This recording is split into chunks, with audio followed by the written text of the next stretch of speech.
ಬಂಧುಗಳೇ, ನಾನು ಇತ್ತೀಚೆಗೆ ನಮ್ಮ ಮೈಸೂರಿನಲ್ಲಿ ನಡೆದಂತಹ ಕೆಲವು ಅಹಿತಕರ ಘಟನೆಗಳು, ರಾಜು ಕೊಲೆ ಇರ್ಬೋದು, ಪ್ರವೀಣ್ ಪೂಜಾರಿ ಹತ್ಯೆ ಇರ್ಬೋದು, ಕುಶಾಲನಗರದಲ್ಲಿ ಕುಟ್ಟಪ್ಪ ಹತ್ಯೆ ಇರ್ಬೋದು, ಈ ಸಂದರ್ಭದಲ್ಲಿ ನಮ್ಮ ಮೈಸೂರಿನ ನರಸಿಂಹರಾಜ ಕ್ಷೇತ್ರದಲ್ಲಿ ನಡೀತಾ ಇರುವಂತಹ ಬೆಳವಣಿಗೆಗಳನ್ನು ದೃಷ್ಟಿಯಲ್ಲಿ ಇಟ್ಕೊಂಡು ನಮ್ಮ ಮೈಸೂರು ಮಹಾರಾಜರು ಆಳಿದಂತ ಜಾಗ, ಇಂತಹ ಹೆಸರು ಕೂಡ ಒಬ್ಬ ಮಹಾರಾಜರ ಹೆಸರೇ ಇದೆ, ನರಸಿಂಹರಾಜ ಅಂತ. ಮೈಸೂರಿನಲ್ಲಿರುವಂತಹ 3 ಕ್ಷೇತ್ರಗಳನ್ನು ನೋಡಿದ್ರೆ ಕೃಷ್ಣರಾಜ, ನರಸಿಂಹರಾಜ, ಚಾಮರಾಜ ಅಂತ ಹೇಳಿ, ಹೀಗೆ ಮಹಾರಾಜರ ಹೆಸರನ್ನು ಇಟ್ಕೊಂಡಿರುವಂತಹ ಒಂದೊಂದು ಕ್ಷೇತ್ರಗಳಲ್ಲಿ ನರಸಿಂಹರಾಜ ಇವತ್ತು ಟಿಪ್ಪು ಸಂತತಿಯವರು ಜಾಸ್ತಿಯಾಗಿ ಇವತ್ತದು ಉಳ್ಳಾಲ ಪಟ್ಟಣದ ಸಾಲಿಗೆ ಸೇರ್ತಾ ಇದೆ ಅಂತ ನಾವು ಹೇಳ್ತೇವೆ. ಆದ್ರೆ ಬಹಳ ಒಂದು ಖುಷಿ ಕೊಡುವಂತಹ ಸಂಗತಿ ಏನಂತಂದ್ರೆ, ಭಟ್ಕಳದಲ್ಲಿ ನೀವೆಲ್ಲರೂ ಕೂಡ ಹೆಸರಿಗೆ ಮಾತ್ರ ನಾಯಕರಾಗಿಲ್ಲ, ನಿಜ ಜೀವನದಲ್ಲೂ ನೀವೆಲ್ಲ ನಾಯಕರಾಗಿರುವುದರಿಂದ ಇಲ್ಲಿ ಇನ್ನೂ ಹಿಂದುತ್ತುವುದಿಲ್ಲ.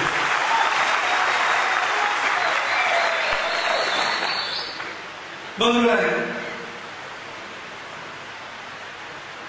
ನಮ್ಮ ಸರ್ಕಾರ ಅಧಿಕಾರಕ್ಕೆ ಬಂದು ನರೇಂದ್ರ ಮೋದಿ ಅವರು ಪ್ರಧಾನಿಯಾಗಿ 2 ವರ್ಷ 3 ತಿಂಗಳಾಯಿತು. ಬಹಳಷ್ಟು ಸಾರಿ ಜನ ನಮ್ಮನ್ನು ಪ್ರಶ್ನಿಸುತ್ತಿದೆ. ನಮಗೆ ನಾವು ಸಂಸದರಾಗಿ ನಮಗೆ ನಾವು ಪ್ರಶ್ನೆಯನ್ನು ಹಾಕಿಕೊಂಡಿದ್ದೇವೆ, ಈ 2 ವರ್ಷ 3 ತಿಂಗಳಲ್ಲಿ ನಾವೇನು ಮಾಡುದು ಅಂತ. ಬಹಳ ಸರಿ ಕೆಲವು ಕಡೆ ಹೋದಾಗ ಕೇಳ್ತಾರೆ, ಸರ್ ಊರಿನಲ್ಲಿ ಇದು ಚರಂಡಿ ಆಗಿಲ್ಲ, ರಸ್ತೆ ಆಗಿಲ್ಲ, ಕುಡಿಯೋ ನೀರಿಲ್ಲ, ಶಾಲೆ ಕಟ್ಟಡ ಸರಿ ಇಲ್ಲ, ಸೋರ್ತಾ ಇದೆ, ಶಾಲೆಗೆ ಮಾಸ್ಟರ್ ಸರಿಯಾಗಿ ಬರ್ತಾ ಇಲ್ಲ. ಈ ರೀತಿ ಒಂದು ಗ್ರಾಮಾಂತರ ಪ್ರದೇಶಗಳಿಗೆ ಹೋದಾಗ ಈ ರೀತಿ ಪ್ರಶ್ನೆಗಳನ್ನು ನಾವು ಎದುರಿಸಬೇಕಾಗುತ್ತೆ. ಏನು ಮೋದಿ ಅವರ ಮೇಲೆ ವಿಶ್ವಾಸವನ್ನು ಇಟ್ಟು 30 ವರ್ಷಗಳ ನಂತರ ಒಂದು ಪಕ್ಷಕ್ಕೆ ಸ್ವಂತ ಶಕ್ತಿಯಿಂದ ಸರ್ಕಾರ ಮಾಡುವಂತಹ ಒಂದು ಸಾಮರ್ಥ್ಯವನ್ನು ನೀವೆಲ್ಲ ತಂದುಕೊಟ್ರಿ. ಅದಕ್ಕೆ ಪ್ರತಿಯಾಗಿ ಏನ್ ಸಿಕ್ತು? ನಮ್ಮೂರಲ್ಲಿ ರಸ್ತೆ ಆಗಿಲ್ಲ ಅಂತ ಕೆಲವರು ಕೇಳ್ತಾರೆ, ಚರಂಡಿ ಆಗಿಲ್ಲ ಕೇಳ್ತಾರೆ. ನಾನು ಒಂದ್ಸರಿ ಹಾಗೆ ಪ್ರಶ್ನೆಯನ್ನು ಮಾಡ್ಕೊಂಡಿದ್ದು. ಆದ್ರೆ ನೀವೆಲ್ಲ ಭಟ್ಕಳದವರು, ಹಾಗಾಗಿ ನಿಮಗೆ ರಸ್ತೆ, ಚರಂಡಿ ಮುಂದಿನ ದಿನಗಳಲ್ಲಿ ಎಲ್ಲವೂ ನಡೀತಾ ಇದೆ. ರಾಷ್ಟ್ರೀಯ ಹೆದ್ದಾರಿ ಎಷ್ಟು ವೇಗವಾಗಿ ಕಾಮಗಾರಿ ನಡೀತಾ ಇದೆ ಅಂತ ನಿಮಗೆ ಗೊತ್ತಿದೆ. ಏನು ಸಂಸದರ ವ್ಯಾಪ್ತಿಗೆ ಬರುವಂತಹ ಎಲ್ಲ ಕೆಲಸ ಕಾರ್ಯಗಳನ್ನು ಅನಂತಕುಮಾರ್ ಹೆಗಡೆ ಅವರು ಅಚ್ಚುಕಟ್ಟಾಗಿ ನಿರ್ವಹಿಸಿಕೊಂಡು ಬರ್ತಾ ಇದ್ದಾರೆ. ಇನ್ನು 1.5 ವರ್ಷಗಳಲ್ಲಿ ಮತ್ತೆ ನಿಮ್ಮೆಲ್ಲರ ಆಶೀರ್ವಾದವನ್ನು ಪಡೆದುಕೊಂಡು ಭಾರತೀಯ ಜನತಾ ಪಕ್ಷ ರಾಜ್ಯದಲ್ಲಿ ಅಧಿಕಾರವನ್ನು ಹಿಡಿಯುತ್ತೆ. ಆ ಹಿಡಿದ ನಂತರ ಪ್ರಧಾನಮಂತ್ರಿ ಗ್ರಾಮ ಸಡಕ್ ಯೋಜನೆ ಜೊತೆಗೆ ಯಡಿಯೂರಪ್ಪನವರ ಕನಸಿನ ಕೂಸಾಗಿದ್ದಂತಹ ನಮ್ಮ ರಸ್ತೆ, ನಮ್ಮ ಗ್ರಾಮ ಏನಿಲ್ಲ ಅದು ಕೂಡ ಮತ್ತೆ ಚಾಲನೆ ಸಿಗುತ್ತೆ.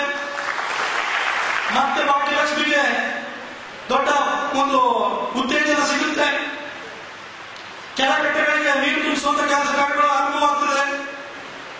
ವೃದ್ಧಾಪ್ಯ ವೇತನ, ವಿಧವಾ ವೇತನ, ಇಂತಹ ಏನು ಸಾಮಾಜಿಕ ಜವಾಬ್ದಾರಿಯನ್ನು ಸರ್ಕಾರ ಮತ್ತೆ ಅಷ್ಟೇ ಆಸ್ತಿಯಿಂದ ನಿರ್ವಹಿಸುವಂತ ಕಾಲ ಖಂಡಿತ ಬರುತ್ತೆ. ಕೃಷಿಕರಿಗೋಸ್ಕರ ವಿಶೇಷವಾದಂತಹ ಬಜೆಟ್ ಮಂಡನೆ ಮತ್ತೆ ಆಗುತ್ತೆ. ಆದ್ರೆ ನಾವು ಈ 2 ವರ್ಷ 3 ತಿಂಗಳ ಅವಧಿಯಲ್ಲಿ ನಿಮ್ಗೇನ್ ಮಾಡಿದೀವಿ ಅಂತ ನನ್ನನ್ನು ನಾನು ಪ್ರಶ್ನೆ ಹಾಕೊಂಡ್ರು ಕೂಡ ನೀವು ಭಟ್ಕಳವಾಗಿರೋದ್ರಿಂದ ನಾನು ನಿಮ್ಗೊಂದು ವಿಷಯ ಹೇಳಲಿಕ್ಕೆ ಇಷ್ಟಪಡ್ತೀನಿ. ಸಾಮಾನ್ಯವಾಗಿ ಯಾವುದೇ ವ್ಯಕ್ತಿ ಒಂದು ದೇಶದ ರಾಷ್ಟ್ರಾಧ್ಯಕ್ಷ ಅಥವಾ ಪ್ರಧಾನಿ ಆದ ನಂತರ ಅವರು ಕೊಡುವಂತ ಮೊದಲನೇ ಭೇಟಿ ಏನಿರುತ್ತೆ ಅಂತಂದ್ರೆ ವಿಶ್ವದ ಬಲಿಷ್ಠ ರಾಷ್ಟ್ರಗಳಿಗೆ ಭೇಟಿಯನ್ನು ಕೊಡ್ತಾರೆ. ಅಂದ್ರೆ ಯಾಕೆ ಅಂತ ಭೇಟಿಯನ್ನು ಕೊಡ್ತಾರೆ ಅಂತಂದ್ರೆ, ನೋಡು ನೀವು ನಮ್ಮನ್ನು ಆಯ್ಕೆ ಮಾಡಿ ಕಳಿಸಿದ್ರಿ, ನಾನು ವಿಶ್ವದ ಬಲಿಷ್ಠ ರಾಷ್ಟ್ರ ನನಗೆ ಆಹ್ವಾನವನ್ನು ಕೊಟ್ಟು ನಮ್ಮ ದೇಶಕ್ಕೆ ವಿಸಿಟ್ ಮಾಡಿ ಅಂತ ಹೇಳಿ ನಾನು ಅಲ್ಲಿಗೆ ವಿಸಿಟ್ ಮಾಡ್ತಾ ಇದ್ದೀನಿ ಅಂತ ಹೇಳಿ ಅದ್ರ ಮುಖಾಂತರ ಏನ್ ಕೊಡ್ತಾರೆ ಅಂದ್ರೆ, ಜಾಗತಿಕ ಮಟ್ಟದಲ್ಲಿ ನನ್ನ ಪ್ರತಿಷ್ಠೆ ಇಷ್ಟು ಮಟ್ಟದಲ್ಲಿ ಜಾಸ್ತಿ ಆಗಿದೆ, ನನಗೆ ಇಷ್ಟು ಮನ್ನಣೆಯನ್ನು ಕೊಡ್ತಾರೆ ಅಂತ ತೋರಿಸ್ಕೊಳ್ಳಿಕ್ಕೆ ಎಲ್ಲರೂ ಪ್ರಯತ್ನ ಮಾಡ್ತಾರೆ. ಆದ್ರೆ ನರೇಂದ್ರ ಮೋದಿ ಅವರು ಪ್ರಧಾನಿಯಾಗಿ ಅಧಿಕಾರ ವಹಿಸಿಕೊಂಡ ನಂತರ ಅವರು ಅಮೆರಿಕಕ್ಕೆ ಭೇಟಿ ಕೊಡಲಿಲ್ಲ, ಫ್ರಾನ್ಸ್ಗೆ ಕೊಡಲಿಲ್ಲ, ಬ್ರಿಟನ್ ಅಥವಾ ಜರ್ಮನಿಗೋ ಅಥವಾ ಚೀನಾಗೂ ಹೋಗಲಿಲ್ಲ. ಅವರು ವಿಸಿಟ್ ಮಾಡಿದಂತ ಮೊದಲನೇ ದೇಶ ಭೂತಾನ್ ಆಗಿತ್ತು. ಯಾಕೆ ಭೂತಾನ್ಗೆ ಹೋಗೋದು ಅಂತಂದ್ರೆ, ಇವತ್ತು ಜಗತ್ತಿನ ಯಾವುದೇ ರಾಷ್ಟ್ರಗಳಿಗೆ ಹೋಗಿ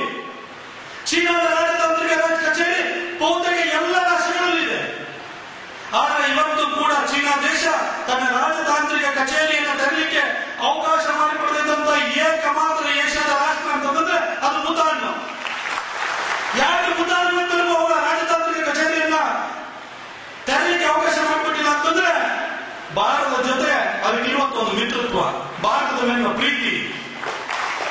ಒಂದು ಪುಟ್ಟ ರಾಷ್ಟ್ರವನ್ನು ಕೂಡ ಭಾರತದ ಮೇಲೆ ಅಷ್ಟು ದೃಷ್ಟಿಯನ್ನು ಇಟ್ಕೊಂಡಿದ್ದಾರೆ. ಹಾಗಾಗಿ ನಿಮ್ಮ ರಾಷ್ಟ್ರ ಬಹಳ ಚಿಕ್ಕದಿರ್ಬೋದು, ಆದ್ರೆ ನೀವು ನಮ್ಮ ಜೊತೆಗಿನ ಸ್ನೇಹಕ್ಕೆ ತೋರಿರುವಂತಹ ಪ್ರೀತಿ, ಗೌರವ ಇದೆಯಲ್ಲ, ಅದಕ್ಕೆ ನಾನು ಮೊದಲನೇ ಆದ್ಯತೆ ಕೊಡ್ತೀನಿ ಅಂತ ಹೇಳಿ ಮೋದಿ ಅವರು ಭೂತಾನ್ಗೆ ಹೋದರು. ಒಂದು ವೇಳೆ ಯುಪಿಎ 10 ವರ್ಷಗಳ ಆಡಳಿತವನ್ನು ಮೇಲೆ ನೋಡಿದ್ದೀವಿ. ನಮ್ಮ ಭಾರತದ ಭೂಪಟವನ್ನು ನೋಡಿ. ಜಾರ್ಜ್ ಫರ್ನಾಂಡಿಸ್ ಅವರು ಒಂದು ಮಾತು ಹೇಳಿದ್ರು, ನಮ್ಮ ಎನಿಮಿ ನಂಬರ್ 1 ಏನಂತಂದ್ರೆ, ನಮ್ಮ ಶತ್ರು ರಾಷ್ಟ್ರ ನಂಬರ್ 1 ಶತ್ರು ರಾಷ್ಟ್ರ ಅಂತಂದ್ರೆ ಅದು ಚೀನಾ ಅಂತ ಹೇಳಿದ್ರು. ಪಾಕಿಸ್ತಾನ ಅಲ್ಲ, ಅದು ಚೀನಾ ಅಂತ ಹೇಳಿದ್ರು. ಆ ಚೀನಾ ನಮ್ಮನ್ನು ಏನ್ ಮಾಡಿದ್ರು? ನಮ್ಮನ್ನು ಯಾವ ರೀತಿ ಆ ಯುಪಿಎ 10 ವರ್ಷಗಳ ಕಾಲ ಆಡಳಿತದಲ್ಲಿ ಸುತ್ತುವರಿದ್ರು ಅಂತಂದ್ರೆ, ನೇಪಾಳಕ್ಕೆ ಹೋದ್ರು. ನೇಪಾಳದಲ್ಲಿ ಮಾವೋವಾದಿ ನಾಯಕ ಪ್ರಚಂಡನನ್ನ ಮುಂದಿಟ್ಕೊಂಡು ಅದನ್ನು ಕೊಯ್ಲಾ ಸರ್ಕಾರವನ್ನು ಪದಚ್ಯುತಗೊಳಿಸಿ ಪ್ರಚಂಡನ ಅಧಿಕಾರಕ್ಕೆ ತಂದು ನೇಪಾಳವನ್ನು ತಮ್ಮ ಕಪಿಮುಷ್ಟಿಗೆ ತೆಗೆದುಕೊಂಡರು. ಅಂದ್ರೆ ನಮ್ಮ ಮತ್ತು ಚೀನಾದ ನಡುವೆ ಹಿಮಾಲಯ ಇದ್ರೂ ಕೂಡ ಹಿಮಾಲಯನ ದಾಟಿ ಬಂದು ನೇಪಾಳದಲ್ಲಿ ತಳಬರುವ ಮುಖಾಂತರ ಭಾರತಕ್ಕೆ ಆತಂಕವನ್ನು ತಂದರು. ಪಕ್ಕದಲ್ಲಿರುವಂತ ಬಾಂಗ್ಲಾದೇಶಕ್ಕೆ ಹೋದ್ರು. ಅಲ್ಲಿನ ಬಂಧನ ನವೀಕರಣ ಮಾಡ್ತೀವಿ ಅಂತ ಹೇಳಿ ಅಲ್ಲೊಂದು ನೌಕಾನೆಲೆಯನ್ನು ಸ್ಥಾಪನೆ ಮಾಡಿದ್ರು. ಅದರ ಪಕ್ಕದಲ್ಲಿರುವಂತಹ ಮ್ಯಾನ್ಮಾರ್ಗೆ ಹೋದ್ರು. ಬರ್ಮಾದಲ್ಲಿ ಏನ್ ಹೇಳ್ತೀರಿ, ಬರ್ಮಾಕ್ಕೆ ಹೋಗಿ ಅಲ್ಲಿ ಕೋಕೋ ಐಲ್ಯಾಂಡ್ಸ್ ಅಂತ ಹೇಳಿ ಅಲ್ಲೂ ಒಂದು ನೌಕಾನೆಲೆಯನ್ನು ಸ್ಥಾಪನೆ ಮಾಡಿದ್ರು. ಅಷ್ಟು ಮಾತ್ರ ಪಾಕಿಸ್ತಾನಕ್ಕೆ ಹೋದ್ರು. ಗೊದಾರ್ ಬಂದರ್ ಅಂತಿದೆ, ಆ ಗೊದಾರ್ ಬಂದರಿಗೆ ಹೋಗಿ ಅಲ್ಲೂ ಒಂದು ನೌಕಾನೆಲೆಯನ್ನು ಸ್ಥಾಪನೆ ಮಾಡಿದ್ರು. ಭಾರತಕ್ಕೆ ಚೀನಾ ಒಂದು ಕಡೆ ಲದ್ದಾಖ್ ಮುಖಾಂತರ, ಟಿಬೆಟ್ ಮುಖಾಂತರ, ಪಾಕ್ ಆಕ್ಯುಪೈಡ್ ಕಾಶ್ಮೀರದಲ್ಲಿ ಅವರು ಹೈವೇ ಮಾಡಲಿಕ್ಕೆ ಅವಕಾಶ ಮಾಡಿಕೊಡುವಂತಹ ಹೈವೇ ಮುಖಾಂತರ ಭಾರತಕ್ಕೆ ಏನು ಥ್ರೆಟ್ನ ತಂದಿದ್ರು, ಅದರ ಜೊತೆಗೆ ನೇಪಾಳ, ಬರ್ಮಾ, ಬಾಂಗ್ಲಾದೇಶದ ಮುಖಾಂತರ ಕೂಡ ನಮಗೆ ಆತಂಕವನ್ನು ತಂದರು. ಇನ್ನೊಂದು ಕಡೆ ಪಾಕಿಸ್ತಾನದ ಬಂದರಿಗೆ ಹೋಗುವ ಮುಖಾಂತರ ಅರಬ್ಬಿ ಸಮುದ್ರದ ಮುಖಾಂತರ ಕೂಡ ನಮಗೆ ತೊಂದರೆಯನ್ನು ತಂದರು. ಇನ್ನೊಂದು ಕಡೆ ಮ್ಯಾನ್ಮಾರ್ಗೆ ಹೋಗುವ ಮುಖಾಂತರ ಬಂಗಾಳ ಕೊಲ್ಲಿಂದ ತೊಂದರೆಯನ್ನು ತಂದರು. ಇನ್ನು ಒಂದು ಭಾಗಿಯಾಗಿತ್ತು ಅದು ಶ್ರೀಲಂಕಾ. ಅಲ್ಲಿ ಹಿಂದೂ ಮಹಾಸಾಗರ, ಇಂಡಿಯನ್ ಓಷನ್ ಅಂತ ಏನ್ ಕರಿತೀವೋ ಅದಿತ್ತು. ಶ್ರೀಲಂಕಾಗೆ ಹೋಗಕ್ಕೆ ಅವಕಾಶ ಸಿಕ್ಕಿರಲಿಲ್ಲ. 2008ರಲ್ಲಿ NDT ವಿರುದ್ಧದ ಕಾರ್ಯಾಚರಣೆ ಏನು ನಡೀತು, ಆ ಕಾರ್ಯಾಚರಣೆಯ ಸಂದರ್ಭದಲ್ಲಿ ಯುಪಿಎ ಸರ್ಕಾರ ಅಧಿಕಾರದಲ್ಲಿದ್ದು ತಮಿಳುನಾಡಿನಲ್ಲಿರುವಂತಹ ಡಿಎಂಕೆ, ಎಐಡಿಎಂಕೆ ಇಂತಹ ಪಕ್ಷಗಳಿಗೆ ಹೆದರಿ ಶ್ರೀಲಂಕಾ ಸರ್ಕಾರ ಮುದ್ದುಗುಂಡುಗಳನ್ನು ಪಡಿ, ಮಿಲಿಟರಿ ಸಹಕಾರಗಳನ್ನು ಪಡಿ ಅಂತ ಹೇಳಿದ್ರೆ ಕೊಡಲಿಲ್ಲ. ಆ ಸಂದರ್ಭದಲ್ಲಿ ಚೀನಾದವರು ಇದೇ ಒಂದು ಅವಕಾಶಕ್ಕೋಸ್ಕರ ಕಾದು ಕುಳಿತಿದ್ರು. ಕಾದು ಕುಳಿತು ಚೀನಾ ಅವರು ಶ್ರೀಲಂಕಾಕ್ಕೆ ಮುದ್ದುಗುಂಡುಗಳನ್ನು ಕೊಡ್ತೀವಿ, ಮಿಲಿಟರಿ ಸಹಕಾರಗಳನ್ನು ಕೊಡ್ತೀವಿ ಅಂತ ಹೇಳಿ ಶ್ರೀಲಂಕಾಕ್ಕೆ ಬಂದರು. ಒಂದು 8 ತಿಂಗಳೊಳಗಡೆ NDTಯನ್ನು ಸರ್ವನಾಶ ಮಾಡಲಾಯಿತು. ಅಲ್ಲಿನ ಅಧ್ಯಕ್ಷರಾಗಿದ್ದಂತಹ ಮಹೇಂದ್ರ ರಾಜಪಕ್ಷೆ ಚೀನಾದ ಜೊತೆ ಆಪ್ತ ಸಂಬಂಧವನ್ನು ಬೆಳೆಸಿಕೊಂಡ್ರು. ಅಷ್ಟು ಮಾತ್ರ ಅಲ್ಲ, ಚೀನಾದ ಒಂದು ಅಣ್ವಸ್ತ್ರ ಚಾಲಿತ ಜಗತ್ತಗಾಮಿ ನೌಕೆ ಏನಿದೆ, ಏನು ನ್ಯೂಕ್ಲಿಯರ್ ಪವರ್ಡ್ ಸಬ್ಮರೀನ್ ಅಂತಿದೆ, ಅದು ತಗೊಂಡು ಸ್ಟೇಷನ್ ಮಾಡಲಿಕ್ಕೆ ಹಿಂದೂ ಮಹಾಸಾಗರಕ್ಕೆ ಅವಕಾಶ ಮಾಡಿಕೊಟ್ರು. ಪ್ರಧಾನಿ ನರೇಂದ್ರ ಮೋದಿ ಅಧಿಕಾರವನ್ನು ವಹಿಸಿಕೊಂಡಿದ್ರು. ಶ್ರೀಲಂಕಾ ಕೇಳಿದ್ರು, ನಿಮ್ಮ ಸ್ನೇಹ ಸಂಬಂಧ ಏನಿರ್ಬೋದು, ಆದರೆ ಹಿಂದೂ ಮಹಾಸಾಗರಕ್ಕೆ ಚೀನಾದ ಜಲಂತರ್ಗಾಮಿ ನೌಕೆ ಕಾಲಿಡಲಿಕ್ಕೆ ಅವಕಾಶ ಮಾಡಿಕೊಡಬಾರದು ಅಂತ ಹೇಳಿದ್ರೆ ಶ್ರೀಲಂಕಾ ಅಧ್ಯಕ್ಷ ಮಹೀಂದ್ರ ರಾಜಪಕ್ಷೆ ಚೀನಾದ ತೋರಿಗಳ ನಿಮ್ಮ ಅಗತ್ಯ ನಮಗಿಲ್ಲ, ಚೀನಾ ನಮ್ಮ ಜೊತೆ ಇದೆ ಅಂತ ಹೇಳಿ ಭಾರತಕ್ಕೆ ಧಮಕಿ ಹಾಕೋ ರೀತಿಯಲ್ಲಿ ವರ್ತಿಸಿದ್ರು, ಉಡಾಫನ ಮಾಡಿದ್ರು. ಮೋದಿ ಸುಮ್ಮನೆ ಕೂತ್ಕೊಳ್ಳಿಲ್ಲ. 2014 ಮೇ 14ನೇ ತಾರೀಕು ನೀವು ನಮ್ಮನ್ನು ಅಧಿಕಾರಕ್ಕೆ ತಂದ್ರೆ 2014 ಡಿಸೆಂಬರ್ನಲ್ಲಿ ಶ್ರೀಲಂಕಾದಲ್ಲಿ ಚುನಾವಣೆ ಏರ್ಪಾಡಾಯಿತು. ಮಹೀಂದ್ರ ರಾಜಪಕ್ಷೆ ಮತ್ತೆ ಚುನಾವಣೆ ಎದುರಿಸಬೇಕಾಗಿ ಬಂತು. ಮೋದಿ ಅವರು ಏನ್ ಮಾಡಿದ್ರು, ನಮ್ಮ ರಾಮ್ ಏನಿದೆ ರಿಸರ್ಚ್ ಅಂಡ್ ಅನಾಲಿಸಿಸ್ ವಿಂಗ್ ಅಂತ ಹೇಳಿ ಒಬ್ಬ ಗುಪ್ತಚರನ್ನ, ಒಬ್ಬ ಗೂಢಚರನ್ನ ಕಳಿಸಿದ್ರು. ಮಹೀಂದ್ರ ರಾಜಪಕ್ಷೆ ಸರ್ಕಾರದಲ್ಲಿ ಇದ್ದಂತಹ ಸಿರಿಸೇನ ಅಂತ ಒಬ್ಬ ಮಂತ್ರಿನ ಅಲ್ಲಿಂದ ಹೊರಗಡೆ ತಂದ್ರು. ಹೊರಗಡೆ ತಂದಾದ ನಂತರ ವಿರೋಧ ಪಕ್ಷಗಳು ಹೇಳಿದ್ದು, ನೀವೆಲ್ಲ ಕೇಳಿದಿರಿ, ಸಿರಿಮಾವ ಭಂಡಾರ ನಾಯಕ ಅಂತ ವಿಶ್ವದ ಮೊದಲ ಮಹಿಳಾ ಪ್ರಧಾನಿ ಅಂತ. ಅವರ ಮಗಳು ಚಂದ್ರಿಕಾ ಕುಮಾರ ತುಂಗ ಚುನಾವಣೆಯಲ್ಲಿ ರಾಜಪಕ್ಷೆ ವಿರುದ್ಧ ಸ್ಪರ್ಧಿಸಲಿಕ್ಕಿದ್ರು. ಅವ್ರು ಹೇಳಿದ್ರು, ನೀವು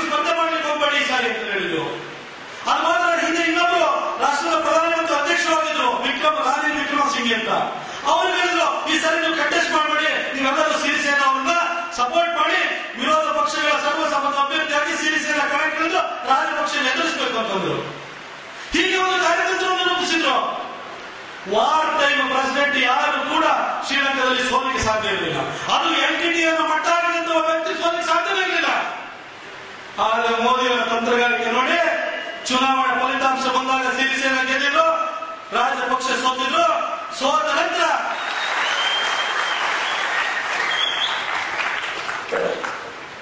ಸೌತ್ ಚೈನಾ ಪೋಸ್ಟ್ ಅಲ್ಲಿ ಒಂದು ಪೇಪರ್ ಇದೆ ಚೈನಾದು, ಅದಕ್ಕೊಂದು ಒಂದು ಸಂದರ್ಶನವನ್ನು ಬಿಟ್ಟು ಆ ಇಂಟರ್ವ್ಯೂ ಹೇಳಿದ್ರು, ನನ್ನ ಸೋಲಿಗೆ ಭಾರತ ಕಾರಣ ಅಂತ ಹೇಳಿದ್ರು. ಮೋದಿ ಕಣ್ಣು ತೋರಿಸಿದ್ರು. ನಿಮ್ಮ ಒಂದು ಓಟು ಅನಂತಕುಮಾರ್ ಹೆಗಡೆ ಅವರಿಂದ ಸಂಸದ ಮಾತ್ರ ಮಾಡಿಲ್ಲ, ಈ ದೇಶಕ್ಕೆ ಒಂದು ಒಳ್ಳೆಯ ಪ್ರಧಾನಿಯನ್ನು ಕೊಟ್ಟಿದೆ. ಆ ಪ್ರಧಾನಿ ದೇಶದಲ್ಲಿ ಅಷ್ಟು ಮಾತ್ರ ಅಲ್ಲ, ನೇಪಾಳದಲ್ಲಿ ಎಂತಹ ಪರಿಸ್ಥಿತಿ ಸೃಷ್ಟಿಯಾಯಿತು ಅಂತಂದ್ರೆ ಅಲ್ಲಿ ಮೋದಿ ಅಂತ ಒಂದು ಸರ್ಕಾರ ಬಂದಿತ್ತು, ಅದನ್ನ ಪ್ರಧಾನಿ ಆಗಿದ್ರು. ನಮ್ಮ ನರೇಂದ್ರ ಮೋದಿ ಅವರು ನೇಪಾಳಕ್ಕೆ ಭೇಟಿಯನ್ನು ಕೊಟ್ಟು ಅಲ್ಲಿನ ಪಶುಪತಿ ದೇವಸ್ಥಾನಕ್ಕೆ ಹೋದ್ರು. ನಿಮ್ಮ ಅಂತಸತ್ವ ಅನ್ನೋದು ಹಿಂದುತ್ವ ಅದನ್ನು ನೀವು ಯಾವುದು ಉಳಿಸ್ಕೊಳ್ಬೇಕು ಅನ್ನೋ ಮಾಹಿತಿನ ಒಂದು ಸಂದೇಶವನ್ನು ಕೊಟ್ಟರು. ಆಗ ಮೋದಿ ಅಷ್ಟರೊಳಗಡೆ ಚೀನಾದ ಕಪಿಮುಷ್ಟಿಗೆ ಸಿಲುಕಿದ್ರು. ಹಾಗಾಗಿ ನರೇಂದ್ರ ಮೋದಿ ಅವರು ಏನ್ ಮಾಡಿದ್ರು, ಹಿಂದೆ ಚೀನಾದ ಕೈಗೊಂಬೆ ಆಗಿದ್ದಂತಹ ಪ್ರಚಂಡನನ್ನ ತಮ್ಮ ತೆಕ್ಕಿಗೆ ತೆಗೆದುಕೊಂಡ್ರು. ಆ ಇಡೀ ಮೋದಿಯವರು ನೇಪಾಳ ವಿಸಿಟ್ ಸಂದರ್ಭದಲ್ಲಿ ಓಲಿಯಿಂದ ಮಾತಲ್ಲಿ ಮೋದಿಯವರ ಬಗ್ಗೆ ಶ್ಲಾಘನೆ ಬರಲಿಲ್ಲ, ಆದರೆ ಪ್ರಚಂಡನ ಬಾಯಿನಿಂದ ಶ್ಲಾಘನೆ ಬಂತು. ಈಗ ನೀವೆಲ್ಲ ಕೇಳಿರ್ಬೋದು, 4 ತಿಂಗಳ ಹಿಂದೆ ಓಲಿ ಸರ್ಕಾರ ಪದಚ್ಯುತಗೊಂಡು ಪ್ರಚಂಡ ಇವತ್ತು ಪ್ರಧಾನಿ. ಇದು ಮೋದಿ. ನೀವು ಕೊಟ್ಟಂತ ಒಂದು ಓಟಲ್ಲಿ ದೇಶದ ಗಡಿಯಿಂದ ರಕ್ಷಣೆ ಮಾಡಬೇಕು, ಶತ್ರುಗಳನ್ನ ಮಟ್ಟ ಹಾಕಬೇಕು. ಆ ಕೆಲಸವನ್ನು ಇವತ್ತು ಮೋದಿ ಮಾಡ್ತಿದ್ದಾರೆ. ಇಷ್ಟು ಮಾತ್ರ ಅಲ್ಲ ಬಂಧುಗಳೇ, ಭೂತಾನಿಗೆ ಹೋದ್ರು, ನೇಪಾಳಕ್ಕೆ ಹೋದ್ರು, ಬಾಂಗ್ಲಾದೇಶಕ್ಕೆ ಹೋದ್ರು, ಮ್ಯಾನ್ಮಾರ್ಗೆ ಹೋದ್ರು, ಶ್ರೀಲಂಕಾವನ್ನು ಹದ್ದುಬಸ್ತಿನಲ್ಲಿ ಇಟ್ಕೊಂಡ್ರು. ಇಷ್ಟು ಮಾತ್ರ ಮಾಡಲಿಲ್ಲ, ನಮ್ಮನ್ನ ಸುತ್ತುವರಿತೀರಾ, ನಮ್ಮ ನೆರೆ ರಾಷ್ಟ್ರಗಳಿಗೆ ಬಂದು ನಮಗೆ ಆತಂಕವನ್ನು ತಂದೊಡ್ತೀರಾ ಅಂತ ಹೇಳಿ ಚೀನಾಕ್ಕೆ ಪಾಠ ಕಲಿಸ್ತಿದ್ರು. ಎಲ್ಲಿಗೆ ಹೋದ್ರು, ಶೀಶೆಲ್ಸ್ ಅಂತ ಒಂದು ದ್ವೀಪ ರಾಷ್ಟ್ರವನ್ನು ಕೇಳಿರಲಿಲ್ಲ, ಅಲ್ಲಿಗೆ ಹೋದ್ರು. ಅಲ್ಲಿ ವಿಸಿಟ್ ಮಾಡಿಬಿಟ್ಟು ಅಲ್ಲಿನ ಒಂದು ದ್ವೀಪವನ್ನು ಖರೀದಿ ಮಾಡಿ ಅಲ್ಲಿ ನಮ್ಮ ನೌಕಾನೆಲೆಯನ್ನು ಸ್ಥಾಪನೆ ಮಾಡಲಿಕ್ಕೆ ಹೊರಟರು. ಶೀಶೆಲ್ಸ್ ಇಂದ ಫಿಜಿಗೆ ಹೋದ್ರು, ಫಿಜಿಯಿಂದ ಆಸ್ಟ್ರೇಲಿಯಾಕ್ಕೆ ಹೋದ್ರು, ಆಸ್ಟ್ರೇಲಿಯಾದಿಂದ ವಿಯೆಟ್ನಾಂಗೆ ಹೋದ್ರು, ವಿಯೆಟ್ನಾಂನಿಂದ ಜಪಾನಿಗೆ ಹೋದ್ರು. ನೀವು ಭೂಪಟವನ್ನು ತೆಗೆದು ನೋಡಿ, ಈಗ ನಾನು ಹೇಳಿದಂತ 10 ರಾಷ್ಟ್ರಗಳು ಚೀನಾವನ್ನು ಸುತ್ತುವರಿದಿದೆ. ಈ ಮಧ್ಯದಲ್ಲಿ ಚೀನಾಕ್ಕೆ ಹೋದ್ರು, ಚೀನಾದಿಂದ ನೇರವಾಗಿ ಮಂಗೋಲಿಯಾಕ್ಕೆ ಹೋದ್ರು. ಯಾಕೆ ಮಂಗೋಲಿಯಾಕ್ಕೆ ಹೋದ್ರು? ನೀವೆಲ್ಲ ಚೀನಾನ ಮಹಾಗೋಡೆ ಅಂತ ಕೇಳಿದಿರಿ. ಆ ಗ್ರೇಟ್ ವಾಲ್ ಆಫ್ ಚೈನಾ ಯಾಕೆ ಕಟ್ಟಿದ್ರು ಅಂತಂದ್ರೆ ಮಂಗೋಲಿಯನ್ಸ್ ಅಟ್ಯಾಕ್ ನ ತಡೆಯಲಿಕ್ಕಾಗಲಿಲ್ಲ, ಆಕ್ರಮಣವನ್ನು ತಡೆಯಲಿಕ್ಕಾಗಲ್ಲ, ಚೀನಾದವರು ದೊಡ್ಡ ಗೋಡೆನ ಕಟ್ಟಿದ್ರು. ನೀವೆಲ್ಲ ಮಂಗೋಲಿಯಾ ಅಂತ ಹೇಳೋದ್ರಿಂದ ಚೆಂಗೀಸ್ ಖಾನ್ ಅಂದ್ರೆ ಇನ್ನೂ ಬೇಗ ಅರ್ಥ ಆಗುತ್ತೆ. ಹಾಗಾಗಿ ಮೋದಿ ಏನ್ ಮಾಡಿದ್ರು, ಚೀನಾಕ್ಕೆ ಹೋದ್ರು, ಮಂಗೋಲಿಯಾಕ್ಕೆ ಹೋದ್ರು. ನಿಮ್ಮ ಜೊತೆ ಮಿತ್ರತ್ವವನ್ನು ಬೆಳೆಸೋ ಜೊತೆಗೆ ನಿಮ್ಮ ಶತ್ರುವನ್ನು ಕೂಡ ಮಿತ್ರನಾಗಿ ಮಾಡ್ಕೊಳ್ತೀನಿ ಅಂತ ಮಂಗೋಲಿಯಾ ಕೊಟ್ಟು ಒಂದು ಸಂದೇಶ ಕೊಟ್ಟರು. ಮೊದಲ ಇತ್ತೀಚೆಗೆ ಇನ್ನೂ ಒಂದು ಉದಾಹರಣೆ ಕೊಡ್ತೀನಿ. ಇತ್ತೀಚೆಗೆ ನಮ್ಮ ಬ್ರಹ್ಮೋಸ್ ಅಂತ ಒಂದು ಸೂಪರ್ಸಾನಿಕ್ ಮಿಸೈಲ್ ನ ನಮ್ಮ ಸೇನೆಗೆ ಅದನ್ನು ಡಿಪ್ಲಾಯ್ ಮಾಡಿದ್ರು.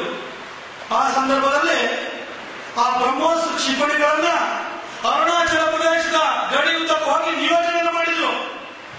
ಚೀನಾದತ್ತ ಮುಖ ಮಾಡಿ ನಿಯೋಜನೆ ಆಯಿತು. ಚೀನಾದ ಏನಂತಂದ್ರು, ಇದು ಶಾಂತಿ ಪ್ರಕ್ರಿಯೆಗೆ ಧಕ್ಕೆ ತರುವಂತಹ ಭಂಗ ತರುವಂತಹ ಒಂದು ಬೆಳವಣಿಗೆ ಅಂತ ಹೇಳಿದ್ರು. ಚೀನಾ ಯಾವತ್ತೂ ಕೂಡ ಬೆದರಿಕೆ ಹಾಕಿ ಧಮಕಿ ಹಾಕಿ ಗೊತ್ತೇ ಹೊರತು ಈ ರೀತಿ ಶಾಂತಿಯ ಮಾತಾಡುವಂಥದ್ದು ಚೀನಾದ ಡಿಕ್ಷನರಿನಲ್ಲಿ ಇರಲಿಲ್ಲ. ಇವತ್ತು ಚೀನಾ ಬಾಯಲ್ಲಿ ಶಾಂತಿ ಪ್ರಕ್ರಿಯೆಗೆ ಧಕ್ಕೆ ಬರುತ್ತೆ ಅಂತ ಹೇಳುವ ಮಟ್ಟಕ್ಕೆ ಚೀನಾವನ್ನು ಇವತ್ತು ಕಾರಣ ಮಾಡಿದ್ರು. ಅದು ಕೂಡಲೇ ಏನಂತ ಹೇಳಿದ್ರು, ನಾವು ನಮ್ಮ ಭಾಗದಲ್ಲಿ ನಮ್ಮ ಜಾಗದಲ್ಲಿ ನಮ್ಮ ಕ್ಷಿಪಣಿಯನ್ನು ನಿಯೋಜನೆ ಮಾಡಿದ್ರೆ ನಿಮಗೊಂದು ಸಂಬಂಧ ಇಲ್ಲ ಅಂತ ಹೇಳಿದ್ರು. It is none of your business ಅಂತ ಹೇಳಿ ನಮ್ಮ ಆರ್ಮಿ ಅವರು ಒಂದು ಸ್ಟೇಟ್ಮೆಂಟ್ ಕೊಟ್ಟರು. ಚೀನಾದವರು ಬಾಯಿ ಮುಚ್ಚಿಕೊಂಡ್ರು. ಇನ್ನೊಂದು ಸಣ್ಣ ಉದಾಹರಣೆ ನಿಮ್ಗೆ 2014 ಜನವರಿಯಲ್ಲಿ ನಮ್ಮ ರಾಷ್ಟ್ರಪತಿಯಾದಂತಹ ಪ್ರಣಬ್ ಮುಖರ್ಜಿ ಅವರು ಅರುಣಾಚಲ ಪ್ರದೇಶಕ್ಕೆ ಹೋಗಿದ್ರು. ಅರುಣಾಚಲ ಪ್ರದೇಶಕ್ಕೆ ವಿಸಿಟ್ ಮಾಡಿದ ಕೂಡಲೇ ಚೀನಾದವರು ಒಂದು ಪ್ರೊಟೆಸ್ಟ್ ಮಾಡಿದ್ರು. ಪ್ರೊಟೆಸ್ಟ್ ಮಾಡಿ ಹೇಳಿದ್ರು, ಡೋಂಟ್ ಸೆಟ್ ಫುಟ್ ಇನ್ ಅರುಣಾಚಲ ಪ್ರದೇಶ ಅಂತಂದ್ರು. ಅರುಣಾಚಲ ಪ್ರದೇಶಕ್ಕೆ ಕಾರಣ ಮಾಡಿ ಅರುಣಾಚಲ ಪ್ರದೇಶ ಒಂದು ವಿವಾದಿತ ಸ್ಥಳ ಅಂತ ಹೇಳಿದ್ರು. ಯಾಕೆ ಅರುಣಾಚಲ ಪ್ರದೇಶ ವಿವಾದಿತ ಸ್ಥಳ ತಮಗೆ ಸೇರ್ಬೇಕು ಅಂತ ಚೀನಾ ಕೇಳುತ್ತೆ ಅಂತಂದ್ರೆ, ಅರುಣಾಚಲ ಟಿಬೇಟ್ ಇದ್ದು ಟಿಬೇಟ್ನ ಒಂದು ಭಾಗವಾಗಿತ್ತು. ಟಿಬೇಟ್ನ ಕಬಳಿಸಿರುವುದರಿಂದ ಅರುಣಾಚಲ ಪ್ರದೇಶ ಒಂದು ಕಾಲದಲ್ಲಿ ಟಿಬೇಟ್ನ ಭಾಗವಾಗಿತ್ತು, ಅದು ತಮಗೆ ಸೇರಬೇಕು ಅಂತೇಳಿ ಚೀನಾ ಪ್ರತಿಪಾದನೆ ಮಾಡ್ತಿತ್ತು. ಹಾಗಾಗಿ ನಮ್ಮ ರಾಷ್ಟ್ರಪತಿಗೆ ನಮ್ಮ ದೇಶದ ಒಂದು ಅರುಣಾಚಲ ಪ್ರದೇಶಕ್ಕೆ ಹೋದರೂ ಕೂಡ ತಾವೇ ಕೊಡಿ ಅಂತಂದ್ರು. ಪ್ರಣಬ್ ಮುಖರ್ಜಿ ಅವರು ಹೇಳಿ ಕೇಳಿ ರಾಷ್ಟ್ರಪತಿಯವರು ಏನು ಮಾತಾಡಕ್ಕಾಗಲ್ಲ, ವಾಪಸ್ ಬಂದು ಸುಮ್ಮನೆ ಕೂತ್ಕೊಂಡ್ಬಿಟ್ರು. ಮೊಗಲ್ ಗಾರ್ಡನ್ ಸುಮ್ಮನೆ ವಾಕಿಂಗ್ ಮಾಡ್ಬೇಕಾಗಿ ಬಂತು. ಅದಾಗಿ ಒಂದು ತಿಂಗಳಲ್ಲಿ ಪ್ರಧಾನಿಯಾಗಿದ್ದಂತಹ ಮನಮೋಹನ್ ಸಿಂಗ್ ಅವರು ಅರುಣಾಚಲ ಪ್ರದೇಶಕ್ಕೆ ಬಂದರು. ಚೀನಾದವರು ನ್ಯಾಯವಾಗಿ ಬಹಳ ಕಟುವಾಗಿ ಅವರಿಗೆ ಒಂದು ಪ್ರತಿಭಟನೆ ಸಲ್ಲಿಸಿದ್ರು. ನೀವು ಇಲ್ಲಿ ಬರಕೂಡದು ಅಂತ ಹೇಳಿದ್ರು. ಪ್ರಣಬ್ ಮುಖರ್ಜಿ ಆದರೂ ಕೂಡ ಅವರು ಹೇಳಿರುವಂತಹ ಸ್ಥಾನದಿಂದಾಗಿ ಅವರು ಮಾತಾಡಕ್ಕಾಗುವುದಿಲ್ಲ ರಾಜಕೀಯ ವಿಷಯಗಳನ್ನ. ಆಗ ಮನಮೋಹನ್ ಸಿಂಗ್ ಅವರಿಗೆ ಮಾತ್ರ ಮಾತಾಡೋದೇ ಗೊತ್ತಿರಲಿಲ್ಲ ಅವರಿಗೆ. ಅಲ್ಲೇನಂದ್ರೆ ನಾವು ಇನ್ನೊಂದ್ಸರಿ ಜಾತ್ರೆಗಳಲ್ಲಿ ನೀವು ನೋಡಿ ಗೊಂಬೆ ತನಗೆ ಇನ್ನೊಂದು ಅಕ್ಕಿ ಕೊಟ್ಟು ಕಟ್ಟುತ್ತದೆ. ಹಾಗೆ ಸೋನಿಯಾ ಗಾಂಧಿ ಅಕ್ಕಿ ಕೊಟ್ಟು ಮಾತ್ರ ಮಾತಾಡುವಂಥದ್ದು. ಅವರು ಮಾತಾಡಲಿಲ್ಲ. ಇದಾಗಿ ಯಾಕೆ ಇದಾದ ಬೆನ್ನಲ್ಲೇ ಇನ್ನೊಂದು ಘಟನೆ ಸಂಭವಿಸಿತು. ಜಮ್ಮು ಕಾಶ್ಮೀರದ ಲದ್ದಾಖ್ನ ಚೂಮರನ ಜಾಗದಲ್ಲಿ ಚೀನಾದ ಸೇನೆ 19 ಕಿಲೋಮೀಟರ್ ಭಾರತದ ಗಡಿಯೊಳಗೆ ಬಂದ್ರು. ಒಂದು ಬ್ಯಾನರ್ ಹೇಳಿದ್ರು, this land belongs to red army ಅಂತ ಹೇಳಾಕಿದ್ರು. 17 ದಿನಗಳ ಕಾಲ ಅಲ್ಲೇ ಇದ್ರು. ಆಗಿನ ಪ್ರಧಾನಿ ಏನು ಮನಮೋಹನ್ ಸಿಂಗ್ ಇದ್ದಾರೆ, ವಾಪಸ್ ಹೋಗ್ತಾರೆ, ಹಿಡಿದು ದಬ್ಬಬೇಕು ಅಂತ ಕೇಳುವಂತ ಒಂದು ಎದೆಗಾರಿಕೆ ತೋರಲಿಲ್ಲ. ಒಂದು ಹಿಂಬಾಲದಿಂದ ಸಂಧಾನ ಆರಂಭ ಮಾಡಿದ್ರು. ಸಂಧಾನ ಆರಂಭ ಮಾಡಿ ದಯವಿಟ್ಟು ವಾಪಸ್ ಹೋಗಿ, ಚುನಾವಣೆ ಹತ್ತಿರ ಬರ್ತಾ ಇದೆ, ನಮಗೆ ಬಹಳ ಕಷ್ಟ ಆಗುತ್ತೆ ಅಂದ್ರು. ಆಗ ಒಂದು ಕಂಡೀಷನ್ ಹಾಕಿದ್ರು, ಯಾಕೆ ಚೀನಾದ ಸೇನೆ 19 ಕಿಲೋಮೀಟರ್ ಒಳಗಡೆ ಬಂದಿತ್ತು ಅಂತಂದ್ರೆ ಆ ಚೂಮರನ ಜಾಗದಲ್ಲಿ ಒಂದು ಆರ್ಮಿ ಪೋಸ್ಟ್ ನ ಕ್ರಿಯೇಟ್ ಮಾಡಿದ್ರು ಸೈನಿಕರಿದ್ದಾರೆ. ಇವತ್ತು ನಾವು ಸನ್ಮಾನ ಕೂಡ ಮಾಡಿದ್ರು. ಗಡಿನ ಕಾಯುವವರಿಗೆ ಕಷ್ಟ ಗೊತ್ತಾಗುತ್ತೆ. ನೀವು ಜಮ್ಮು ಕಾಶ್ಮೀರಕ್ಕೆ ಹೋಗಿ ನೋಡಿದ್ರೆ ಆದ್ರೂ ಕಾಶ್ಮೀರದ ಪರ್ವತ ಶ್ರೇಣಿಗಳನ್ನು ನೋಡಿದ್ರೆ ಆ ಭಾಗ ಎಷ್ಟು ಕಷ್ಟ ಅಂತ ನಿಮ್ಗೆ ಗೊತ್ತಾಗುತ್ತೆ. ಅಲ್ಲಿ ಹೋಗಿ ನೀವು ಬಂದೂಕು ಎತ್ಕೊಂಡು ಹೋಗೋದಿಲ್ಲ, ನಡ್ಕೊಂಡು ಹೋಗೋದು ಬಹಳ ಕಷ್ಟ. ಆ ಚೂಮರನ ಜಾಗದಲ್ಲಿ ಒಂದು ಸೇನಾ ಪೋಸ್ಟ್ ನ ಕ್ರಿಯೇಟ್ ಮಾಡಿ ಚೀನಿ ಸೇನೆ ಚಲನವಲನ ಅವರು ನಿಗಾ ಇಟ್ಟು ವಾಚ್ ಮಾಡ್ತಾ ಇದ್ರು. ಅದನ್ನ ಡಿಸ್ಮ್ಯಾಂಟಲ್ ಮಾಡಿ ಅವ್ರನ್ನ ಒಪ್ಪಿಟ್ಟು ಮತ್ತೆ ಸೆಪ್ಟೆಂಬರ್ ನಲ್ಲಿ ಚೀನಾದ ಸೇನೆ ಭಾರತದ ಗಡಿಯೊಳಗೆ 6 ಕಿಲೋಮೀಟರ್ ಬಂದೇ ಬಿಟ್ಟು. 6 ಕಿಲೋಮೀಟರ್ ಯಾಕೆ ಬಂತು ಅಂತಂದ್ರೆ ಆ ಚೂಮರನ ಜಾಗದಲ್ಲಿ ಮತ್ತೆ ಮೋದಿ ಪ್ರಧಾನಿ ಆದ ನಂತರ ಅಲ್ಲಿ ಆರ್ಮಿ ಪೋಸ್ಟ್ ನ ಕ್ರಿಯೇಟ್ ಮಾಡಿ ಚೀನಾ ಸೇನೆ ಚಲನವಲನ ವಾಚ್ ಮಾಡಲಿಕ್ಕೆ ಶುರು ಮಾಡಿದ್ರು. ಅದಕ್ಕೋಸ್ಕರ ಮತ್ತೆ ಒಳಗಡೆ ಬಂದು ನರೇಂದ್ರ ಮೋದಿ ಅವರು ಹೋಗಿ ಸಂಧಾನಕ್ಕೆ ಹೋಗ್ಲಿಲ್ಲ. ಅವರ ಸೇನೆ 6 ಕಿಲೋಮೀಟರ್ ಒಳಗಡೆ ಬಂದು ಕೂಡಲೇ ನಮ್ಮ ಸೇನಾಪಡೆ ಒಂದು ತುಕಡಿಯನ್ನು ಕಳಿಸಿದ್ರು. ಅವ್ರಿಗೆ ಅಡ್ಡವಾಗಿ ನಿಂತ್ಕೊಂಡ್ರು. ಐಬಾಲ್ ಅಂತ ಹೇಳ್ತಾರ, ಕಣ್ಣಿಗೆ ಕಣ್ಣಿಟ್ಟು ದೃಷ್ಟಿಗೆ ದೃಷ್ಟಿಯನ್ನು ನಿಂತು ಎದುರುಗಡೆ ನಿಂತ್ಕೊಂಡು ವಾಪಸ್ ಹೋಗ್ತಿಲ್ಲ ಅಂತ ಹೇಳಿ ಇಬ್ಬರು ಮೊದಲೇ ಕಾನ್ಫ್ರಂಟೇಷನ್ ನಡೀತು. ಸಾಮಾನ್ಯವಾಗಿ ಇಂತಹ ಪರಿಸ್ಥಿತಿ ನಿರ್ಮಾಣ ಆದಾಗ ಫ್ಲಾಗ್ ಮೀಟಿಂಗ್ ಅಂತ ಕರೀತಾರೆ. ಅಂದ್ರೆ ಇಬ್ಬರ ಮಧ್ಯದಲ್ಲಿ ಸಂಘರ್ಷ ಬೇಡ, ಇಬ್ಬರು ಹೋಗಿ ಕುತ್ಕೊಂಡು ಮಾತುಕತೆ ಮುಖಾಂತರ ಬಗೆಹರಿಸಿಕೊಳ್ಳೋಣ ಅಂತ. ಹಾಗೆ ಬಗೆಹರಿಸಿಕೊಳ್ಳೋಣ ಅಂತ ಹೇಳಿ ಪ್ರತಿ ಸಾರಿನೂ ಫ್ಲಾಗ್ ಮೀಟಿಂಗ್ ಕರೆದಿದ್ದು 1947ರಿಂದ 2018 ಸೆಪ್ಟೆಂಬರ್ ಪ್ರತಿ ಸಾರಿನೂ ಭಾರತಕ್ಕೆ ಕರೀತಾ ಇತ್ತು. ಭಾರತದ ಮೊದಲು ಅನಿಸ್ತಾ ಇತ್ತು, ಹೆದರ್ತಾ ಇತ್ತು.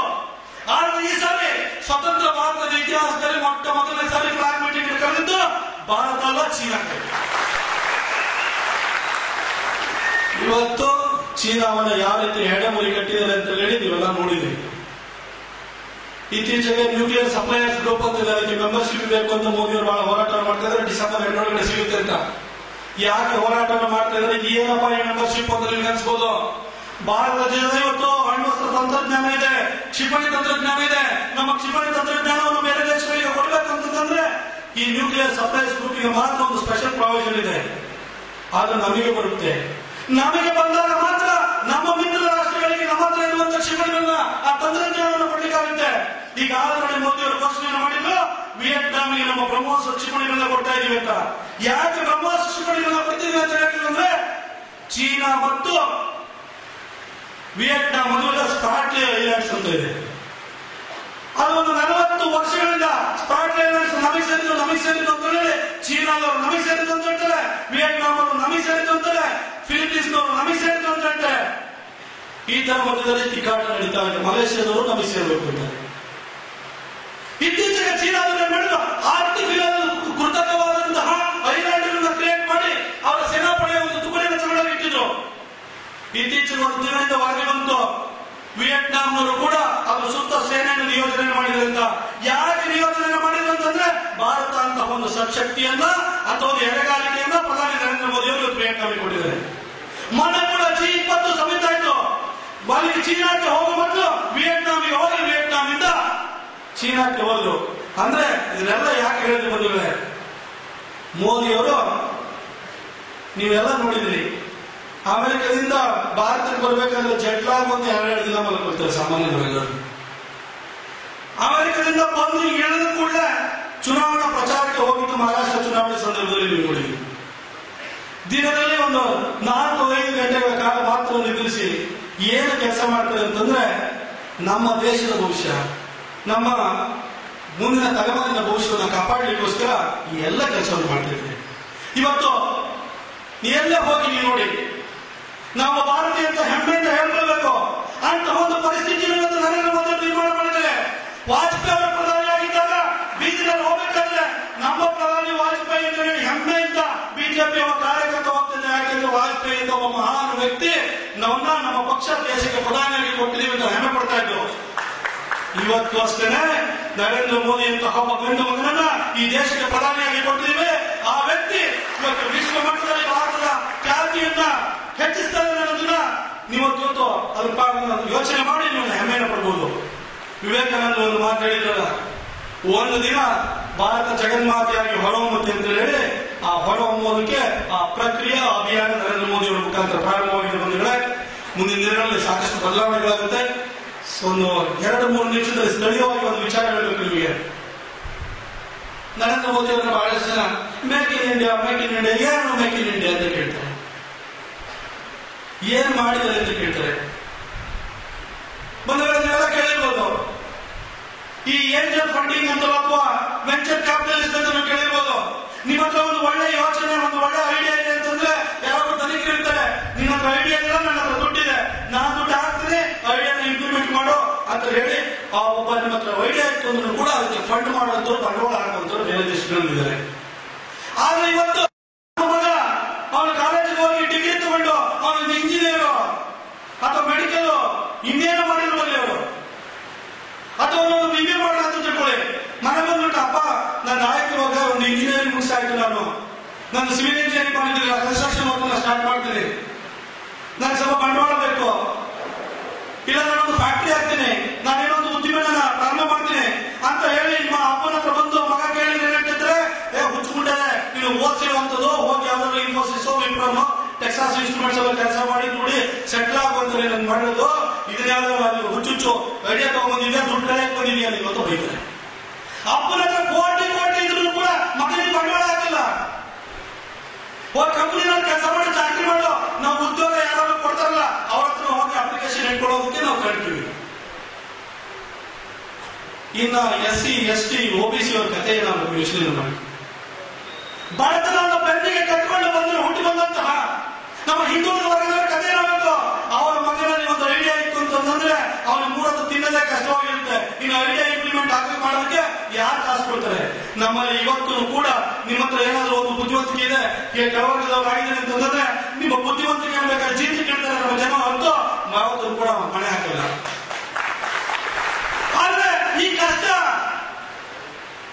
ಮನೆಗೆ ಹೋಗಿ ಕಸ ಮುಸರೆ ತೊಳ್ಕೊಂಡು ಅದರಲ್ಲಿ ಬಂದಂತ ಕಮಾಯಿನಲ್ಲಿ ಮಕ್ಕಳ ಹೊಟ್ಟೆನ ತುಂಬಿಸಿ ಅವರ ಪಾಲನೆ ಪೋಷಣೆ ಮಾಡಿ ಈ ದೇಶಕ್ಕೆ ಒಬ್ಬ ಸುಪುತ್ರನನ್ನು ಕೊಟ್ಟಂತ ಒಬ್ಬ ಸಾಮಾನ್ಯ ತಾಯಿಯ ಮಗನಾದಂತ ನರೇಂದ್ರ ಮೋದಿ ಅವರಿಗೆ ಕಷ್ಟ ಆಗ್ತಾ ಇತ್ತು. ಹಾಗಾಗಿ ಮುಂದೆ ಅಂತಂದ್ರು, ಇವತ್ತು ಏನು ನಿಮಗೆ ಯಾವುದೇ ಗ್ಯಾರಂಟಿ ಬೇಕಾಗಿಲ್ಲ, 10 ಲಕ್ಷದವರೆಗೂ ಕೂಡ ಇವತ್ತು ನಿಮಗೆ ಬಂಡವಾಳವನ್ನು ಸರ್ಕಾರ ಕೊಡುತ್ತೆ. ಹೀಗೆಲ್ಲ ಏನು ನಿವೃತ್ತಿ ವೇತನ ಅಂತಂದ್ರೆ ಸ್ಯಾಲರಿ ಎಂಪ್ಲಾಯ್ಸ್ ಮಾತ್ರ ಬರ್ತಾ ಇತ್ತು, ಸರ್ಕಾರಿ ಉದ್ಯೋಗಿಗಳ ಬರ್ತಾ ಇತ್ತು. ನಿಮ್ಮ ತೋಟದಲ್ಲಿ ಕೆಲಸ ಮಾಡುವಂತ ಒಬ್ಬ ಕಾರ್ಮಿಕರ ಬಗ್ಗೆ, ಒಬ್ಬ ಕೂಲಿಗಳ ಬಗ್ಗೆ, ನಿಮ್ಮ ಮನೆ ಕೆಲಸದಾರರ ಬಗ್ಗೆ, ಒಬ್ಬ ಕ್ಷೌರಿಕರ ಬಗ್ಗೆ, ಒಬ್ಬ ಭಿಕ್ಷುಕರ ಬಗ್ಗೆ, ಒಬ್ಬ ನಿರ್ಗತಿಕರ ಬಗ್ಗೆ ಯಾರು ಯೋಚನೆ ಮಾಡಿದ್ರು? ಅದನ್ನ ಯೋಚನೆ ಮಾಡಿದಂತ ವ್ಯಕ್ತಿ ನರೇಂದ್ರ ಮೋದಿ 330 ರೂಪಾಯಿ ಕಟ್ಟಿ, ನೀವು ವರ್ಷಕ್ಕೆ 330 ರೂಪಾಯಿ ಕಟ್ಟಿ ಅಟಲ್ ಪೆನ್ಷನ್ ಯೋಜನೆಯನ್ನು ತೆಗೆದುಕೊಂಡ್ರೆ 60 ವರ್ಷದ ನಂತರ 5,000 ರೂಪಾಯಿ ಪೆನ್ಷನ್ ಬರುತ್ತೆ ಅಂತ ಹೇಳಿ ಆ ಪೆನ್ಷನ್ ಯೋಜನೆಯನ್ನು ಪ್ರಾರಂಭ ಮಾಡಿದ್ರು. ಹಳ್ಳಿನಲ್ಲಿ ಇವತ್ತು ಕೂಡ ಒಂದು ಸೌದೆ ಒಲೆಯಲ್ಲೇ ಅಡಿಗೆ ಬೇಯಿಸ್ತಾರೆ. ಹಿಂದೆಲ್ಲ ನೀವೆಲ್ಲ ನೋಡಿರ್ಬೋದು, ಕಣ್ಣಾಪರೇಷನ್ ಆಗಿದೆ ಅಂತ ಹೇಳಿ ಸ್ವಲ್ಪ ಪ್ರಾಯ ಕೂಡ ಅವ್ರಿಗೆ ಕಣ್ಣಾಪರೇಷನ್ ಮಾಡ್ಕೊಳ್ಳೋರು. ಯಾಕೆ ಕಣ್ಣಾಪರೇಷನ್ ಮಾಡ್ಕೊಳ್ಳೋರು ಅಂತಂದ್ರೆ ಆ ಹೊಗೆನಲ್ಲಿ ಊದಿ ಊದಿ ಊದಿ ಆ ಹೊಗೆ ಕುಡಿದು ಎದೆನೂ ಸುಟ್ಕೊಳ್ಳೋರು, ಕಣ್ಣನ್ನು ಕಟ್ಕೊಳ್ಳೋರು. ಇಂಥ ಒಬ್ಬ ತಾಯಿ ಬಗ್ಗೆನೂ ಕೂಡ ನರೇಂದ್ರ ಮೋದಿ ಅವರು ಯೋಚನೆ ಮಾಡಿದ್ರು. ಉಜ್ವಲ ಯೋಜನೆ ಅಂತ ಲಾಂಚ್ ಮಾಡಿದ್ರೆ ಸದ್ಯದಲ್ಲೇ ಕರ್ನಾಟಕ ಕೂಡ ಅದು ಆದ್ಯತೆ ಮೇಲೆ ಬರ್ತಾ ಇದೆ. ಡಿಸೆಂಬರ್ ಮಾಸದಲ್ಲಿ ಕರ್ನಾಟಕ ಬರುತ್ತೆ. ಈಗ ಆಲ್ರೆಡಿ ಸಣ್ಣ ಪ್ರಮಾಣದಲ್ಲಿ ಕೊಟ್ಟಿದ್ದಾರೆ. ಪ್ರತಿ ಒಂದು ಮನೆಗೂ ಕೂಡ ಏನು ಊರುವಲ್ಲಿ ಒಂದು ಹೊಗೆ ಮುಕ್ತ ಗ್ರಾಮಗಳ ನಿರ್ಮಾಣ ಮಾಡಬೇಕು ಅಂದರೆ ಉಚಿತವಾಗಿ ಗ್ಯಾಸ್ ಕನೆಕ್ಷನ್ ನರೇಂದ್ರ ಮೋದಿ ಕೊಡ್ತಾರೆ. ಬಂದ್ರೆ ಸಾಕಷ್ಟು ಬದಲಾವಣೆ ಆಗ್ತಿದೆ. ನಾನು ನಿಮ್ಮನ್ನು ಕೇಳೋದಿಷ್ಟಿದೆ, ಬಹಳ ದೀರ್ಘವಾಗಿ ಇನ್ನೂ ಸಾಕಷ್ಟು ವಿಚಾರಗಳ ಬಗ್ಗೆ ಮಾತಾಡ್ಬೋದು. ನಾನು ನಿಮ್ಮನ್ನು ಬಹಳ ವಿನಮ್ರವಾಗಿ ಹೇಳ್ಕೊಳ್ತೀನಿ.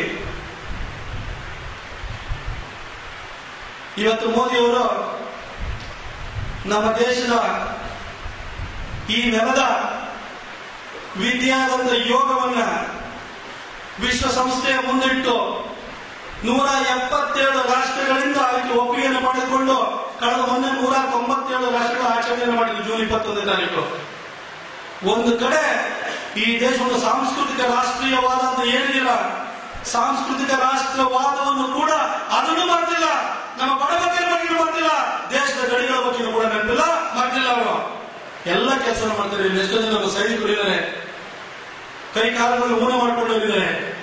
1971ರಿಂದ 2016ರವರೆಗೂ 1 ರ್ಯಾಂಕ್ 1 ಪೆನ್ಷನ್ ಅಂತ ಕೇಳಿದ್ರು, ಕೊಟ್ಟಿಲ್ಲ. ಮೋದಿಯವರು ಬಂದಾದ ನಂತರ ನನ್ನ ಸೈನಿಕರ ವಿಷಯದಲ್ಲಿ ನಾನು ಚೌಕಾಸಿ ಮಾಡೋಣ ಅಂತ ಹೇಳಿ 1 ರ್ಯಾಂಕ್ 1 ಪೆನ್ಷನ್ ತಂದ್ರು. ಪ್ರತಿಯೊಬ್ಬರ ಬಗ್ಗೆ ರಚನೆ ಮಾಡ್ತಿದ್ದೇವೆ. ಬಂಧುಗಳಲ್ಲಿ ನಮಗೆ 5 ವರ್ಷಕ್ಕೆ ಜನಾದೇಶವನ್ನು ಕೊಟ್ಟಿದ್ದೀವಿ. ನಾನು ನಿಮ್ಮನ್ನು ಬಹಳ ಪ್ರೀತಿಯಿಂದ ನಿಮ್ಮನ್ನ ವಿನಮ್ರವಾಗಿ ನಾನು ಕೇಳ್ಕೊಳ್ಳೋದಿಷ್ಟೇ. 5 ವರ್ಷಕ್ಕೆ ನಮಗೆ ನೀವು ಒಂದು ಅಧಿಕಾರವನ್ನು ಕೊಟ್ಟಿದ್ರಿ.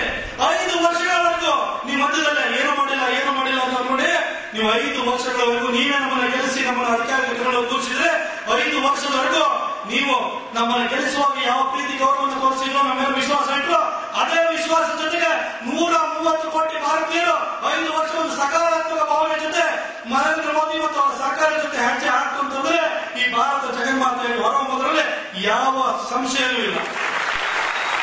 5 ವರ್ಷ 2019ವರೆಗೂ ನೀವು ದಯವಿಟ್ಟು ಇದೇ ರೀತಿ ನಮಗೆ ಇದೇ ಒಂದು ಪ್ರೀತಿ ವಿಶ್ವಾಸದಿಂದ ನಮ್ಮನ್ನ ಪ್ರೋತ್ಸಾಹ ಮಾಡಿ ನಮ್ಮ ಜೊತೆ ಕೈ ಜೋಡಿಸಿ ಸ್ವಚ್ಛ ಭಾರತ ಅಭಿಯಾನ ಇರ್ಬೋದು, ರಾಷ್ಟ್ರೀಯ ಹೆದ್ದಾರಿ ನಿರ್ಮಾಣ ಇರ್ಬೋದು, ಗ್ರಾಮ ಸಡಕ್ ಯೋಜನೆಗಳಿರ್ಬೋದು, ನಿಮಗೆ ಕೊಡುವಂತ ಬಲ್ಬ್ ಏನಿದೆ ಒಂದು LED ಬಲ್ಬ್ ಕೊಡೋದು ಕೂಡ ನರೇಂದ್ರ ಮೋದಿ ಕೊಡ್ತಾ ಇರೋದು. ಅದಕ್ಕೂ ಹೆಸರು ಚೇಂಜ್ ಮಾಡ್ಕೊಂಡು ಇಲ್ಲಿ ಅಲ್ಲಿ ಈ ಸರ್ಕಾರದವರು ಚೇಂಜ್ ಮಾಡ್ಕೊಂಡಿದ್ದಾರೆ. ಅದನ್ನು ಕೂಡ ಕೊಡ್ತಾ ಇರೋದು ಸರ್ಕಾರನೇ, ನಮ್ಮ ಮೋದಿ ಸರ್ಕಾರನೇ ಕೊಡ್ತಾ ಇರೋದು. ಇವತ್ತು ಕೂಡ ನಿಮ್ಮ ಯಾವುದೇ ಒಂದು ವಿದ್ಯುತ್ ಸ್ಥಾವರಗಳಿಗೆ ಹೋಗಿ ಸರ್ಪ್ರೈಸ್ ಆಗಿ ಕಲ್ಲಿದ್ರು ಬಂದು ಕೂತ್ಕೊಂಡಿದೆ. ಈ ಪ್ರತಿಯೊಂದನ್ನು ಕೊಡ್ತಾ ಇದ್ದಾರೆ. 2019 24/7 ಕರೆಕ್ಟ್ ಕೊಡ್ಬೇಕು ಎಲ್ಲ ಯೋಜನೆಯನ್ನು ಹಾಕೊಂಡಿದ್ದಾರೆ. ಆ ಯೋಜನೆಗಳು ಕಾರ್ಯಗತ ಅನುಷ್ಠಾನ ಆಗಬೇಕು ಅಂತಂದ್ರೆ ನೀವು ಅದೇ ತರನಾಗಿ ನೀವು ಕೂಡ ಕೈ ಜೋಡಿಸಬೇಕು. ನೀವು ಕೂಡ ಒಂದು ಸಕಾರಾತ್ಮಕವಾಗಿ ನಮ್ಮನ್ನು ಪ್ರೋತ್ಸಾಹಿಸಿ ನಮ್ಮ ಜೊತೆ ಕೈ ಜೋಡಿಸಿದ್ರೆ ಖಂಡಿತ ಈ ದೇಶ ಒಂದು ವಿಶ್ವದ ಬಲಿಷ್ಠ ರಾಷ್ಟ್ರವಾಗಿ ಹೊರಹೊಮ್ಮಲಿಕ್ಕೆ ಸಾಧ್ಯವಾಗುತ್ತೆ. ಈ ಭಾಗದಲ್ಲಿ ನೀವೆಲ್ಲ ಭಟ್ಕಳದಲ್ಲಿದ್ದೀರಿ. ನೀವೆಲ್ಲ ಎಷ್ಟೋ ಸರಿ ಯಾವುದು ಹೋರಾಟ ಮಾಡಬೇಕು ಅಂತಂದ್ರೆ ಕೈಯಲ್ಲಿ ಶಸ್ತ್ರನೇ ಹಿಡಿಬೇಕು ಅಂತಿಲ್ಲ. ಕೈ ಹಿಡಿದು ನಿಂತ್ರೆ ಸಾಕು, ನಿಮ್ಮನ್ನು ಯಾರು ಮುಟ್ಟಕ್ಕಾಗಲ್ಲ. ಒಗ್ಗಟ್ಟಿನಲ್ಲಿ ಒಟ್ಟಿಗೆ ನೀವು ನಾವೆಲ್ಲ ಒಂದು ನಮ್ಮ ಭಾವನೆ ಇದೆಯಲ್ಲ, ನಾವು ಒಂದಾಗಿ ನಿಂತಿದ್ರೆ ನಮ್ಮನ್ನು ಯಾರೇನು ಮಾಡಕ್ಕಾಗಲ್ಲ. ನರೇಂದ್ರ ಮೋದಿ ಅವರು ದೇಶದ ಪ್ರಧಾನಿ ಮಾಡಬೇಕು ಅಂತ ಹೇಳಿ ಒಂದಷ್ಟು ಜನ ಒಂದಾಗಿ ನಿಂತಿದ್ರಿಂದ 283 ಸೀಟ್ ಬಂತು.